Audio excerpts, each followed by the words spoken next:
regarde Jésus, vraiment, il est ressuscité. Alléluia.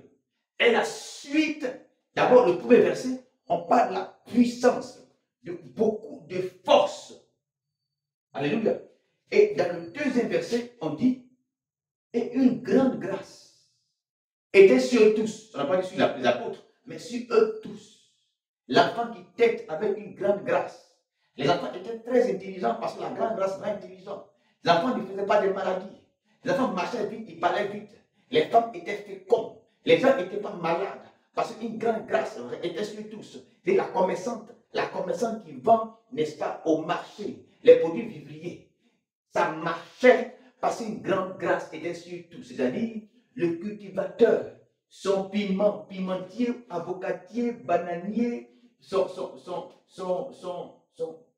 production, n'est-ce pas, ses productions marchaient tellement que les fruits, n'est-ce pas, pourraient même casser les plantes. Mais étant donné que la grande grâce de Dieu était sur la plantation et sur les plantes, ne se cassait pas. La grande grâce de Dieu. Et tout se vendait facilement, la grande grâce de Dieu. Les enfants étaient très intelligents. Les enfants, les élèves étudiants, n'est-ce pas, obtenaient des diplômes facilement. Ils étaient premiers, des majors des classes parce que la grande grâce de Dieu était. Mais ils étaient bons. C'est parce qu'en haut, ils étaient bons que là, la grande grâce de Dieu était sur tous. Alléluia. Et maintenant, la grande grâce de Dieu va produire quelque chose. À la fin, à un moment donné, on constate qu'il n'y a plus de pauvres. On dit, mais toi, tu as dit non, c'est bon, j'ai ça. Et toi, ce que tu as dit, non, c'est bon, je suis guéri. Le besoin que j'avais, c'est parti. Non, l'enfant, il va à l'école maintenant. Non, ça qui était malade là, c'est bon maintenant. Non, il travaille maintenant. Non, il n'y a plus de chômeurs. Ce n'est pas moi qui le dis, c'est la Bible qui le dit. La Bible dit que, car, et là je suis au verset 34, car il n'y avait parmi eux aucun indigent. C'est le témoignage de la Bible, à moi, c'est la Bible morte. Alléluia. Toujours au verset 34 qui dit que tous ceux qui possédaient vendaient. Tous ceux qui possédaient des champs, des maisons, des champs ou des maisons, tous ceux qui possédaient des champs ou des maisons, les vendaient. Arrêtons d'abord là. Parce que c'est ce verset-là, l'un de ces versets dans ce chapitre-là qui crée beaucoup de polémique. Alors les gens me disent, parce que les gens prennent ça par la lettre, ils ne voient pas l'esprit. Le principe ici, il ne s'agit pas de vendre des champs et des maisons. Ou des maisons. Ce n'est pas le principe. Pourquoi vendre? En fait, si on va, on n'a pas besoin d'aller dans l'esprit. Mais on peut simplement réfléchir. Pourquoi les gens vendaient ici? Pourquoi ils vendaient? Pourquoi ils vendaient? Pourquoi est-ce qu'on vend? Pourquoi est-ce qu'on vend? On vend pour avoir de l'argent. Donc c'est vrai que en haut, nul ne dit que son bien, sa maison, sa voiture, son riz, ce qu'il a, ce qu'il mange, etc., etc.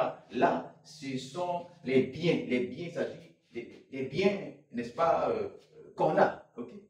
Mais maintenant, à côté des biens, on a besoin de l'argent. Donc maintenant, il est dit que certains, ceux qui avaient des champs et des maisons, les vendaient. Mais pourquoi? Pour avoir de l'argent. L'objectif, c'est d'avoir de l'argent. Les maisons, les biens, c'était ce que les gens avaient pour vendre, pour atteindre l'objectif qui est avoir de l'argent. Est-ce qu'aujourd'hui, j'ai besoin de vendre forcément ma maison et mon champ pour avoir de l'argent? Pas du tout. Alors, il ne s'agit pas forcément, ici, dans ce contexte-là, de vendre. Si on peut appliquer ces choses-là à notre vie aujourd'hui, il ne s'agit pas de vendre nos biens, nos maisons et puis nos champs. Il s'agit d'avoir la maison. C'est-à-dire, un milliardaire vient, il donne un milliardaire, non, va vendre. La Bible dit qu'ils ont vendu les champs et les maisons. Non, ce n'est pas vrai. Ils vendaient pour avoir de l'argent. Je peux donner autrement de l'argent parce qu'aujourd'hui, nous sommes en 2025. Ici, là, nous étions en l'an 1, au temps de Jésus. Au 1er siècle, au début du 1er siècle. Aujourd'hui, nous sommes allés à l'école et nous avons tellement de possibilités. Donc, plus de possibilités que cela. Alors aujourd'hui, on va se mettre à vendre nos maisons et nos champs pour leur ressembler. Ils vendaient leurs maisons et les champs pour avoir de l'argent. Aujourd'hui, on peut produire, fournir autrement de l'argent sans vendre forcément sa maison et son champ. Et il y a des communautés aujourd'hui qui ont beaucoup d'argent. Pourquoi forcément aller vendre son champ et sa maison? Parce qu'on veut faire comme les apôtres. Non, pas forcément. Ok? Je vais revenir au début de cette phrase, de ce verset, qui dit tous ceux qui possédaient. J'aimerais qu'on souligne cet élément, tous ceux qui possédaient. Et surtout, le mot posséder. Pas posséder en termes de mauvais esprit, mais avoir. Vendait. Ceux qui possédaient, vendaient. C'est ceux qui possèdent qui vendent. Tu ne possèdes pas, tu ne vends pas. Alors c'est par ça que j'ai compris que, en réalité, ceux qui vendent sont ceux qui sont riches. Mais pour vendre, il faut posséder. Donc l'élément le plus important ici, comment faire pour posséder? Pour vendre. Mais qu'est-ce qu'on possède? Alléluia. Qu'est-ce qu'on possède qu'on peut vendre? Bon, la personne qui a la maison, comment la personne a fait la maison? On revient forcément au potentiel, à l'intelligence, au talent qui construit une maison. Ce n'est pas seulement l'argent, mais j'ai l'argent pour payer du potentiel pour construire ma maison. Un champ ne se fait pas comme ça. C'est la force, encore le potentiel pour créer un champ. Et donc, en réalité, ce n'est pas celui qui a la maison qui est le plus important. Ce n'est pas celui qui a le champ qui est le plus important. Mais c'est celui qui a le potentiel de créer des maisons et des champs. Lorsqu'on voit la chose de ce point de vue-là, tout le monde possède quelque chose. Didier Drogba, on dit qu'il est riche, il est millionnaire, peut-être milliardaire, je ne sais pas. Mais qu'est-ce qui a fait qu'il est riche? Mais il possède quelque chose. Il possède un talent. C'est son talent qu'il a vendu. Il a rendu riche. Il faut alors, ça sont les chrétiens.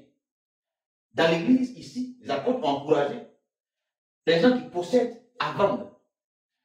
Je n'ai pas dit que les apôtres encouragent les gens à vendre l'argent, à vendre les maisons. Non, non. Ce dont je parle du potentiel. Je parle du potentiel. Il faut qu'on vende du potentiel. Parce que le professeur à l'université, le professeur de lycée, ou l'ingénieur, ou l'inventeur, pas forcément, ou l'enseignant, je veux dire, celui qui a un savoir, c'est ça, son talent qui vend. Tout le monde vend son talent. Tout le monde vend son talent. Tout le monde vend son talent. Alors la première chose qu'il faut vendre, c'est son talent, le talent. Il faut pour vendre le talent. Et au moins, tout le monde peut posséder un talent. Tout le monde peut posséder un talent. Tout le monde peut posséder quelque chose. Et la chose qu'on possède, la première chose qu'on possède, c'est le talent. Alléluia. Dans Matthieu 25, Jésus-Christ donne les talents. Il revient pour chercher les talents qu'il nous a donnés. Et il y a quelqu'un parmi eux qui avait un talent. Il dit qu'il n'a pas fructifié son talent, son don. Jésus a dit mauvais. Jésus l'a appelé mauvais serviteur. Parce qu'il n'a pas fructifié son talent, alors Jésus le qualifie de mauvais serviteur et de méchant serviteur. Pourquoi? Parce que le talent, le seul talent, il ne l'a pas, que Jésus lui a donné, il n'a pas fructifié.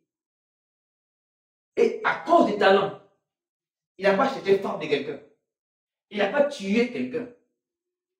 Il n'a pas mangé seul. Il n'a pas insulté. Il n'a pas manqué de respect à quelqu'un. Il n'a pas commis, n'est-ce pas, la fornication, l'adultère. La Bible dit, Jésus dit, que le talent qu'il lui a donné, le monsieur ne l'a pas fructifié.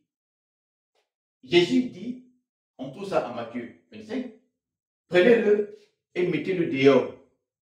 Dehors là, c'est pas au paradis. Dehors là, c'est dessus la route de l'enfer. Pourquoi? C'est pas qu'il a péché. Il n'a pas commis impudicité ou adultère. Il n'a pas braqué, il n'a pas tué. Le talent, simplement, c'est un talent qu'il lui a donné. C'est un talent. Il n'a pas fructifié ça. On l'a pris et puis on l'a mis dehors.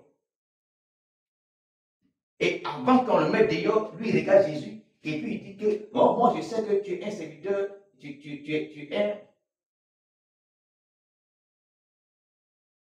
es un maître qui est dur. Et que tu ne moissonnes ou tu n'as pas semé. Moi je sais, c'est pourquoi. Je n'ai pas pris de risque. J'ai gardé ça tranquillement. Voici ton talent. Il dit, attrapez-le, jetez-le dehors. Tous ceux qui possédaient. Alors, pour que les gens possèdent, il faut leur donner les moyens. Il faut les former. Il faut, n'est-ce pas, leur donner les moyens de bonifier les possessions. C'est le potentiel qui crée des maisons des champs. Aujourd'hui, qui crée des maisons des champs. Mais ce qu'il faut savoir, c'est quoi? C'est que plus ce que tu possèdes est de qualité, plus il est cher. Alléluia. Plus ce que tu possèdes est de qualité, plus il est cher. Par conséquent, il ne s'agit pas de posséder pour posséder. L'Afrique possède la matière première.